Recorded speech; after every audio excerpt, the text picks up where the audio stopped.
ভাই, মারা খাওয়ার যখন সময় আসে তখন চারিদিক দিয়ে মারা খাওয়া লাগে। এই বছর কি হইল? বার্সেলোনা ঠিক আছে, লা লিগা জিতলো, তারপর হচ্ছে কোপা দেল রে জিতলো, বাট চ্যাম্পিয়ন্স লিগ আগের অভ্যাস, চ্যাম্পিয়ন্স লিগে আইসা মারা খেয়ে যাওয়া। ইউনাইটেড প্রিমিয়ার লিগে, আচ্ছা মানে কেউ কুমায় চলে গেল 7-8 বছর বা আচ্ছা 10 বছর 15 বছরের জন্য কুমায় চলে গেছে। হঠাৎ করে আসলে আজকে ঘুম থেকে ওঠার পর জিজ্ঞাসা করলো যে ইউনাইটেড পয়েন্ট টেবিলের কত নম্বরে। যদি শুনে যে 16 নম্বরে, ওই আবার কমায় চলে যাবে। তো আমি ভাবলাম যে যেহেতু 16 নম্বরে আছে মানে অনেক খারাপ খেলছে, অনেক বলতে অনেক খারাপ, যেটা ইউনাইটেডের মতো একটা ক্লাবের সাথে যায় না, কেউ কল্পনা করতে পারে না এটা।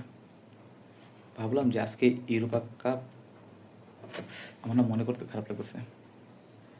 তো ভাবলাম যে আজকে জিতবে, কাপ জিতবে একটা, জেতার পর হয়তো মনকে বোঝাতে পারবো এটা বাদ দে, একটা খারাপ সিজন গেছে আর কি, একটা ইউরোপা কাপ তো জিতছে, তাই না?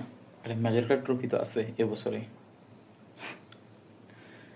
এখন মনটাকে একটা জিনিস বলে সান্ত্বনা দেওয়া যায়, আরে ভাই টটেনহামও তো, ঠিক আছে আমি টটেনহামের সাপোর্টার না, বাট ফুটবলের সাপোর্টার তো।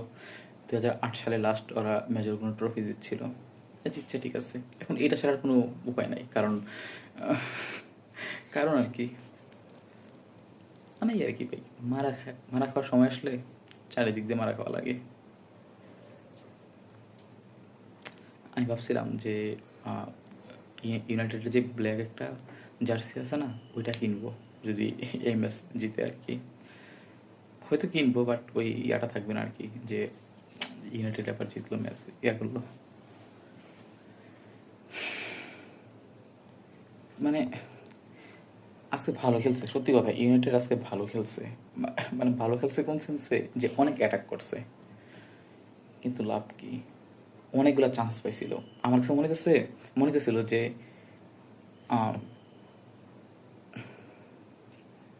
তা কথা বাড়াই লাভ নাই, কথা বাড়িতে গেলে খারাপ লাগবে, সত্যি কথা অনেক খারাপ লাগতেছে। ভার্সা চ্যাম্পিয়ন্স লিগ থেকে বাদ যাওয়াতে আমার এতটা খারাপ লাগে নাই, যেটা যেটা হচ্ছে ইউনাইটেডের, কারণ ইউনাইটেড অনেক দিন ধরে মানে এই কোচ আসে কোচ যায়, একটা টানাপোড়ার মধ্যে আছে। তো ভাবলাম যে একটা কাপ জিতবে, এই করবে, কি আর করার, মারা খাইতেছি, খাইতেই থাকি।